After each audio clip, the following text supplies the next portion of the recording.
आमचे मित्र पद्मश्री नामदेव ढसाळ यांच्या स्मृतीप्रित्यर्थ कुलस्वामिनी साहित्य परिषदेतर्फे आयोजित केलेल्या या राष्ट्रीय साहित्य संमेलनात उपस्थित असलेले सर्व मान्यवर साहित्यिक, कवी, संशोधक आणि साहित्यप्रेमींना मी मनापासून नमस्कार करतो।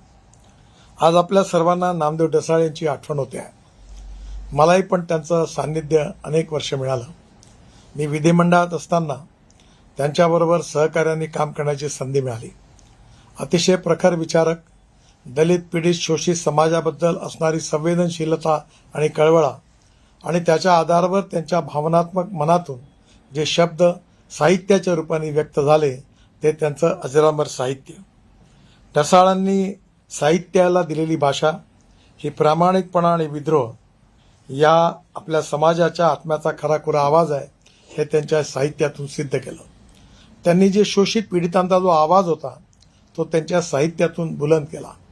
एक संवेदनशील साहित्यिक, समाजाबद्दलची जाण असणारे, समाजाच्या शोषित पीडित माणसाबद्दल कळवळा असणारं असं त्यांचं व्यक्तित्व होतं आणि त्यामुळे आपल्या सगळ्यांच्या मनात त्यांची कायम स्मृती आहे। या निमित्ताने होणाऱ्या या परिषदेला आम्ही पुन्हा एकदा मनापासून खूप खूप शुभेच्छा देतो आणि माझे मित्र पद्मश्री नामदेव ढसाळ यांच्या स्मृतींना अभिवादन करतो।